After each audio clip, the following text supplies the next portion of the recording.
អរស្ដីបងប្អូនទាំងគ្នាក្នុងវីដេអូនេះដែរខ្ញុំចង់ចែករំលែកវិធីងាយៗខ្លះបែបបងប្អូនដែលចង់រៀន scale គាត់ថា scale ខ្លះវាបាក់រៀនគឺបើយើងអត់យល់អត់ដឹងនេះគឺវាពិបាកមែនប៉ុន្តែបើយើងដឹងថាពីគីតាយើងមាន note មិនខ្លះយើងដឹងទៅយើងងាយស្រួលយល់អញ្ចឹងដើម្បីរៀន scale គឺខ្ញុំណែនាំឲ្យរៀន scale C major មុនព្រោះថា C major គឺវាអត់មាន sharp អត់មាន flat បាទ sharp ភាសាខ្មែរហៅ nimal អូយេហើយ flat nimal ហ្នឹងបាទសំទោសផងខ្ញុំអត់សូវចេះហៅនឹងខ្ញុំចេះហៅបែបភាសាអង់គ្លេសអញ្ចឹងscale C គឺវាអត់មាន sharp មាន flat ទេបើសិនបងប្អូនរៀនតម្រង scale C ចេះស្ទាត់ហើយតលេងតង់ផ្សេងក៏វាងាយស្រួលដែរព្រោះថាវាប្រើតម្រង scale តែមួយទេឧទាហរណ៍ខ្ញុំលេងទៅណាតង់ដូចឹង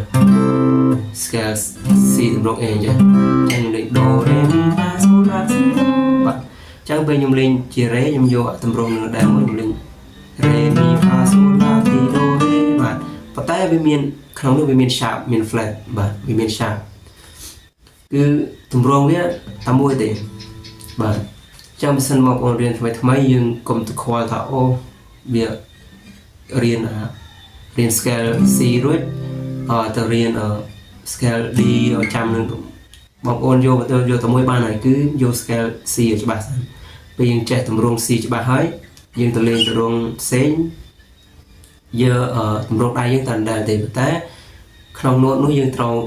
ចំណាំថាវាមាន sharp មាន flat នៅកន្លែងណាខ្លះបាទហើយវិធីងាយៗដែលយើងរៀន scale ឆាប់ចេះគឺយើងត្រូវយល់អំពីខ្សែហ្គីតាយើងសិនចឹងមុនបងគឺត្រូវស្គាល់ខ្សែហ្គីតាយើងមានដូចខ្លះចឹងខ្សែទី6ខ្សែ E A D រួច G B E បាទខ្សែក្រុមចឹងហើយមកខ្សែវាមានឈ្មោះវាលើនឹងឯងហើយមុននឹងខ្ញុំចូលឲ្យយើងស្គាល់ខ្សែគឺនៅលើកហ្គីតាយើងគឺមានតែ4 note ទេដែលនៅជិតគ្នាគឺមានន័យថាវាកន្លះពេលជិតគ្នាកន្លះពេលមានន័យថាដូចថា fret ទី1និងទី2វានៅជិតជួបគ្នាចឹងអានឹងហៅកន្លះហើយប៉ុន្តែបើថាមកពេលគឺវាលងមកខ្ទង់មកវាលងមកចឹងហៅមកពេលហើយបាទអញ្ចឹងនៅលើកហ្គីតាយើងគឺវាជា scale C major បាទទាំងអស់នេះមាន scale C major គឺវាមាន mode បាទដូចថា E Phrygian អញ្ចឹងវាមាន Mi Fa Sol La Si Do Re Mi Fa វាមាន sharp មាន flat ទេនៅលើកហ្គីតាយើង scale ដែលយើងលេងដូចថា Mi Fa Sol La Si Do Re Mi បាទចឹងដូចថាខ្សែទី5 La La Ti Do Re Mi Fa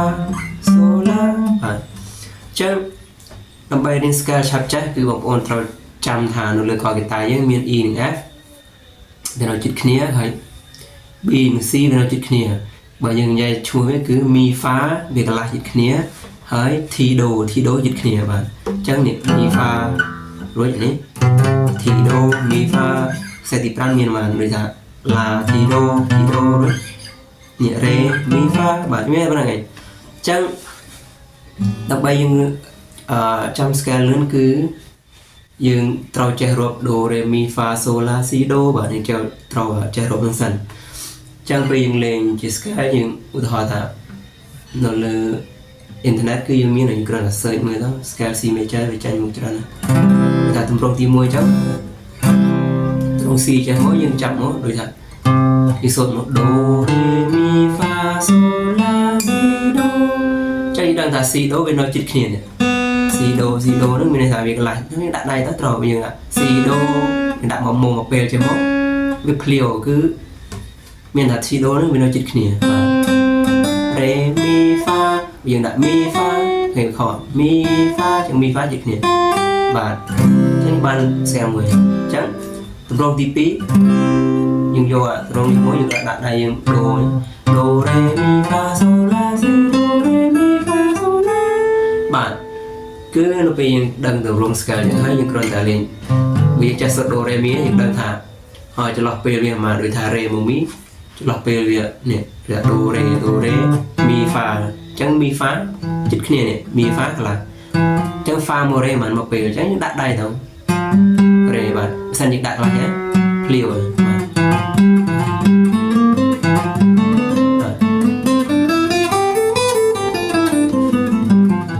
អ จำถ้ามีแต่ E និង F ចិត្តគ្នាហើយ B និង C គឺចិត្តគ្នាបាទមានតែប៉ុណ្្នឹងឯងចឹងពេលបងប្អូនលេង scale ទៅយើងដឹងថាចន្លោះពេលចឹងចង់លេងខ្សែមួយក៏បានយើងស្គាល់ដូចខ្សែទី2 T ដូលេងលេងដូរេមីហ្គាសូបាទមាន phát ជាគ្នាមីហ្គាសូចង់ solo ខ្សែតែមួយបាទ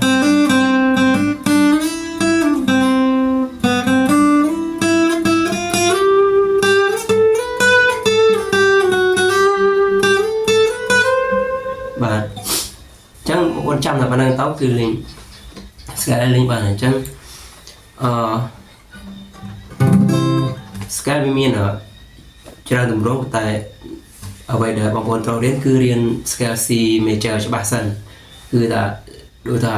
C major 7ទម្រង់បងប្អូនលេង7ទម្រង់នៅច្បាស់ទៅចាំ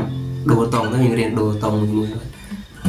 តែ scale 7ទម្រង់វាមានច្រើនគឺទី1គឺវា F ឈ្មោះវា F Lydian គឺទម្រង់ scale បែបនេះគឺ F Lydian